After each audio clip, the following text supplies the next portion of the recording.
melanjutkan materi yang kemarin terkait dengan saluran distribusi, hari ini kita bahas terkait dengan bauran promosi.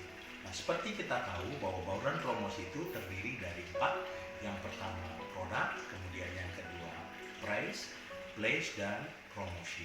Untuk itu, mari kita saksikan.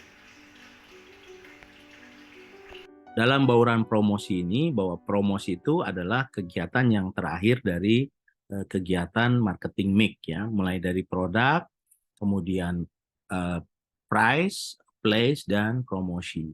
Nah, kalau kita lihat ya definisi promosi itu, ya promosi merupakan program dan kegiatan yang dirancang dan dilakukan oleh perusahaan ya untuk memperkenalkan produk, barang, dan jasa yang dihasilkan kepada segmen pasar atau masyarakat tertentu ya. Ini sebetulnya secara definisi sudah sangat jelas ya. Jadi promosi itu adalah program ya. Jadi suatu program apa? Ya, perencanaan program kegiatan ya yang dirancang ya oleh perusahaan untuk memperkenalkan produk, barang, atau jasa ya, yang dihasilkan kepada segmen masyarakat atau masyarakat ya. Nah, yang diharapkan akan mau dan mampu membeli produk tersebut ya, serta memberikan manfaat jangka panjang kepada perusahaan ya. Jadi dengan promosi ini diharapkan ya orang mau membeli produk Anda ya. Nah, karena produk tersebut diiming-iming atau dikemas dengan promosi yang baik ya, sehingga tersampaikan ya informasinya, baik itu terhadap kualitas barangnya, kegunaan barang, dan seterusnya ya. Diharapkan orang mau beli dengan adanya promosi ya yang menarik, kemudian diharapkan konsumen mau beli ya, dan memberikan manfaat jangka panjang kepada perusahaan. Manfaat jangka panjang itu apa? Diharapkan konsumen itu mau beli terus ya. Kalau dia beli terus, maka perusahaan akan mendapatkan keuntungan ya. Nah, kemudian promosi itu sama dengan bisa disebut juga sebagai komunikasi pemasaran. Jadi kalau kita bicara tentang komunikasi pemasaran, berarti sebetulnya kita sudah bahas atau kita bicara tentang promosi. Nah, yang berikutnya komponennya ya, seperti biasa tadi juga kita bahas, kalau kita bicara tentang saluran distribusi, maka ada komponen distribusi yang 7 tadi ya. Mulai dari saluran, kemudian yang kedua terkait dengan wilayah, kemudian terkait dengan jenis ya, kemudian terkait dengan transportasi, logistik, dan seterusnya. Nah, kalau komponen promosi kita lihat ya ini terdiri dari 5. Yang pertama ada yang disebut dengan promosi penjualan ya, sales promotion. Ini juga nanti kita akan jelaskan ya, walaupun kemarin di awal-awal ya kita juga sudah menjelaskan secara sedikit terkait apa sih sebetulnya promosi penjualan itu ya. Kemudian yang kedua iklan atau advertising ya. Iklan itu terdiri dari iklan media cetak dan iklan media elektronik ya. Kemudian ada usaha penjualan ya. Jadi sales promotion ya, promosi penjualan ya, atau personal selling ya, usaha penjualan itu ya. Kemudian ada publicity ya, hubungan masyarakat langsung, dan direct marketing atau pemasaran langsung. Nah, kalau kita lihat ya, kita kupas satu persatu ya, apa sih sebetulnya tujuan daripada kegiatan promosi itu ya. Nah, tujuan dari kegiatan promosi itu pertama ya, promosi besar-besaran ya dilakukan oleh perusahaan dengan harapan dapat menarik atau mendorong konsumen untuk datang ke toko Anda ya. Jadi perusahaan atau toko pada saat Anda melakukan kegiatan bisnis, melakukan promosi besar-besaran, diharapkan dengan adanya promosi tersebut maka konsumen bisa tertarik untuk datang ke tempat Anda. Caranya gimana? Banyak ya yang bisa dilakukan, misalkan dengan potongan diskon misalkan sebesar 50% plus 50 plus 20 misalkan, atau memberikan potongan harga setiap pembelian misalkan 500.000 ke atas dan seterusnya ya. Nah, promosi-promosi ini dilakukan ya untuk mendorong supaya konsumen tertarik untuk datang ke toko Anda ya. Caranya banyak ya, selain tagline-tagline ditawarkan dengan bentuk-bentuk tadi, penawaran promosi, juga misalkan memberikan hadiah langsung ya. Bisa juga memberikan voucher dan seterusnya ya. Kemudian yang kedua ya, menciptakan display yang lebih menarik ya. Promosi itu ya salah satu tujuannya adalah menciptakan display layout yang lebih menarik sehingga mendorong konsumen untuk mau membeli juga ya. Jadi menciptakan ruangan yang nyaman, kemudian desain-desain yang bagus, yang sesuai dengan karakteristik toko dan seterusnya, dengan display yang menarik diharapkan konsumen mau membeli produk Anda ya. Kemudian yang ketiga, meningkatkan penjualan ya di setiap kategori produk di toko Anda ya. Jadi tujuan promosi itu salah satunya bagaimana meningkatkan sales ya pada setiap kategori produk ya. Jadi produk-produk misalkan yang dijual di tempat Anda misalkan variannya cukup banyak ya. Ini bagaimana didorong ya. Kemudian konsumen bisa membeli produk-produk tersebut ya. Jadi ada tiga ya. Yang pertama adalah promosi dilakukan secara besar-besaran untuk menarik supaya orang mau datang ke tempat Anda. Kemudian menciptakan display yang menarik ya untuk membuat orang mau membeli ya. Kemudian yang ketiga adalah meningkatkan penjualan ya. Pasti ya tujuan promosi itu adalah bagaimana sales-nya itu bisa meningkat ya. Nah, yang berikutnya kita lihat bauran promosi yang pertama ya. Jadi perlu dipahami ya, dibedakan ya antara bauran marketing dengan bauran promosi ya. Jadi kalau bauran marketing itu terdiri dari 4P tadi ya. Product, place, price, dan promotion. Kalau bauran promosi itu adalah masuk ke dalam bauran marketing yang keempat di promosi itu. Jadi turunannya sebetulnya bauran promosi itu ya. Jadi kalau ada pertanyaan apa sih bedanya bauran marketing dengan bauran promosi? Kalau bauran marketing itu yang empat tadi ya, yang biasa disebut dengan marketing mix 4P. Kemudian kalau bauran promosi itu ada di dalam bauran pemasaran ya, yang terdiri tadi ada 5 ya, ada advertising, kemudian juga ada apa? Ada direct selling, ada sales promotion, publicity dan seterusnya. Nah, sekarang kita lihat bauran promosi yang pertama terkait dengan advertising ya. Advertising merupakan kegiatan promosi ya yang dilakukan secara non personal ya atau dilakukan secara langsung oleh seseorang ya. Non personal atau dilakukan secara langsung oleh seseorang untuk memperkenalkan gagasan-gagasan ya, memperkenalkan gagasan-gagasan, ide-ide ya, barang-barang atau jasa dari perusahaan yang menjadi sponsor ya. Nah, advertising ini dapat dikelompokkan berdasarkan sifatnya. Sebetulnya secara gampang advertising itu kan iklan ya, periklanan. Iklan itu bisa menggunakan media cetak ya, kemudian yang kedua media elektronik ya. Pada prinsipnya bahwa itu merupakan kegiatan promosi yang dilakukan oleh seseorang ya untuk memperkenalkan ide, gagasan, barang dan seterusnya ya. Kemudian kita lihat ya, advertising dapat dikelompokkan berdasarkan sifatnya. Jadi ada 3. Yang pertama, informatif advertising. Jadi informatif advertising itu adalah langkah awal untuk kegiatan promosi dalam bentuk iklan ya. Bagaimana memberikan informasi kepada masyarakat ya. Jadi kalau ada perusahaan mengeluarkan produk baru, kemudian supaya orang tahu akan produk tersebut, maka perlu dikomunikasikan dalam bentuk komunikasi pemasaran ya. Tadi saya sampaikan bahwa komunikasi pemasaran itu adalah kegiatan promosi. Salah satunya memberikan informasi ya. Nah, tahap awal ya. Kemudian tahap kedua persuasif.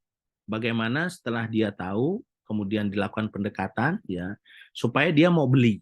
Ya, jadi kalau yang pertama hanya memberikan informasi-informasi, yang kedua sudah mulai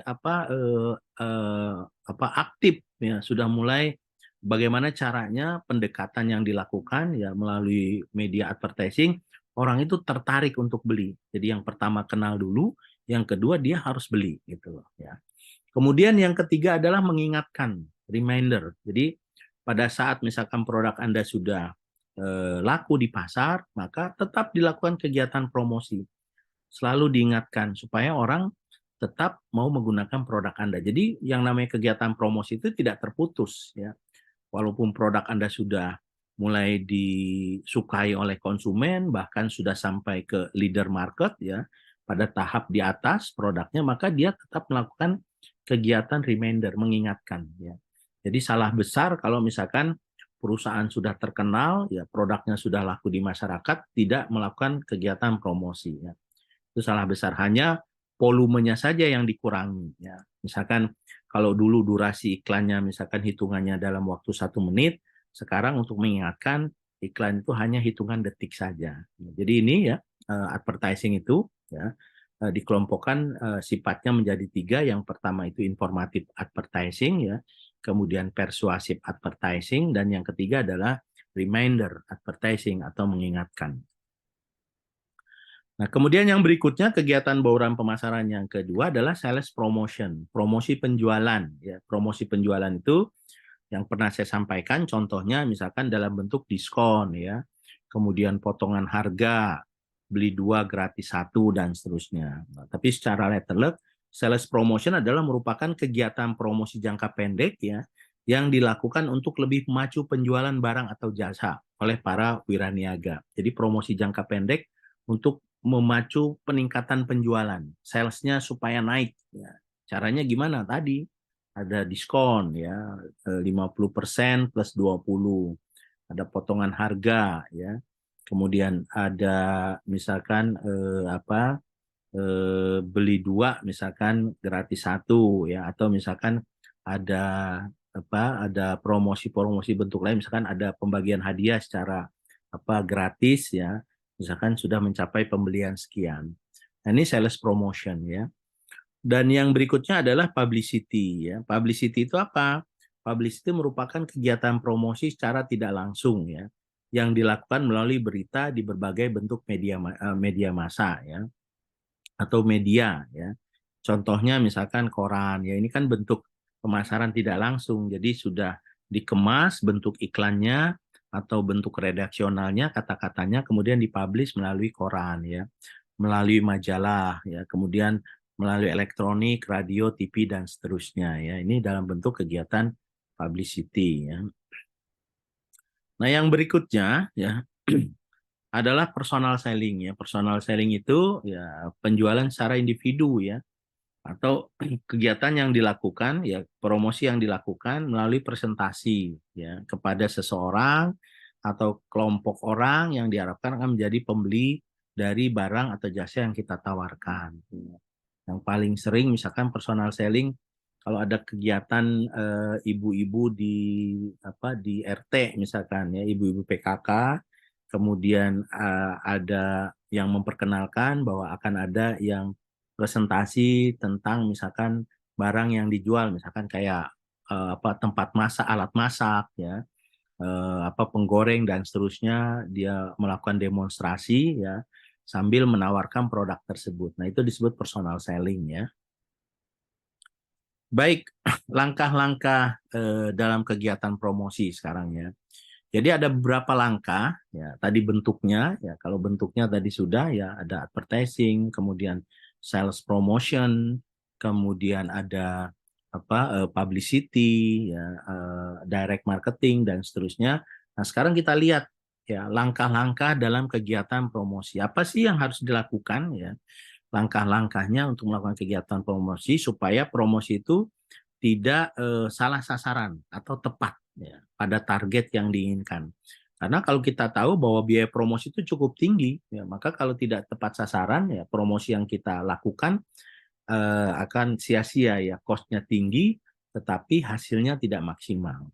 Yang pertama itu adalah mengidentifikasi target audiens, ya. Jadi untuk melakukan kegiatan promosi, langkah awal itu Anda harus mengidentifikasi, ya.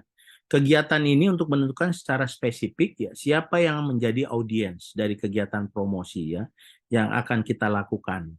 Audiens ini bisa pembeli produk, ya, ya, perusahaan kita, ya, kemudian pengguna, ya, orang yang membeli hanya sekali-sekali, ya, user, ya, pemakai, ya, kan ada retail, ya, ada reseller, ya. Reseller itu dia beli kemudian untuk dijual lagi, ya.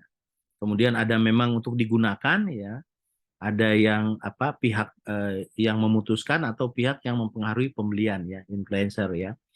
Nah, ini identifikasi ini diperlukan karena pasar itu kan kita tahu, ya, bahwa produk yang laku itu kalau dia masuk ke pasar yang tepat, ya. Kemudian pada target sasaran pengguna yang tepat. Misalkan pasar saja kalau kita kaji, ya, kalau kita ingat, ya, bahwa terdiri dari 4 kan, ada leader market, ada challenge market, ada follower, dan ada niche, ya. Mau masuk pasar yang mana, ya. Kemudian setelah tahu, ya, misalkan kita mau main di challenge misalkan, challenge market berarti pasar yang kedua. Kemudian siapa sasaran penggunanya. Ya, itu juga kelasnya kan banyak ya. Bisa misalkan gender, penggunanya laki atau perempuan misalkan. Kemudian yang kedua dari sisi usia, apakah produknya untuk anak-anak ataukah remaja, dewasa atau sudah tua misalkan ya. Dari tingkat pendapatan. Nah, maka ini harus jelas ya. Kalau Anda misalkan sering lihat di apa, Anda sering main di YouTube atau di TikTok, Anda bisa lihat tuh statistiknya. Kira-kira yang melihat produk saya, promosi saya itu usia berapa sih? Kan itu bisa dilihat di statistik tuh ya. Nah, itu penting sekali. Tujuannya apa? Supaya promosi yang kita lakukan itu tidak sia-sia. Karena biaya promosi itu cukup tinggi ya. Jadi langkah pertama adalah pengidentifikasi target audiens. Kemudian langkah yang kedua ya, determining the response expected ya, artinya bahwa bagaimana menentukan respon dari audiens ya, menentukan respon yang diharapkan dari audiens ya, dengan harapan audiens mau dan mampu membeli produk yang kita promosikan ya. Kira-kira responnya seperti apa sih ya? Nah, misalkan ya, kali yang paling sering untuk melihat respon daripada pengguna ya, sekaligus sebagai survei bahwa sebetulnya sistem kita ini digunakan nggak sih, bagus nggak sih untuk apa, untuk orang yang menggunakan ya. Anda misalkan kalau menggunakan apa, pesan antar untuk makanan, misalkan Gojek dan seterusnya, biasanya di akhir itu ada semacam apa, pernyataan atau pertanyaan terhadap pelayanan daripada tempat yang menyediakan makan atau daripada si pengirim atau pengantar makanan tersebut ya. Silahkan misalkan diberi bintang 5 misalkan ya, kalau bagus ya bintangnya full 5, kalau kurang 4, kalau memang nggak merespon kurang bagus. Nah, itu bisa dilihat tuh. Jadi respon-respon itu diperlukan ya. Sama dengan kegiatan promosi pun perlu melihat ya, kira-kira respon dari audiens tuh atau dari orang yang kita harapkan untuk bisa menggunakan produk kita seperti apa sih ya. Itu yang kedua ya. Yang pertama tadi menentukan target, yang kedua melihat respon ya.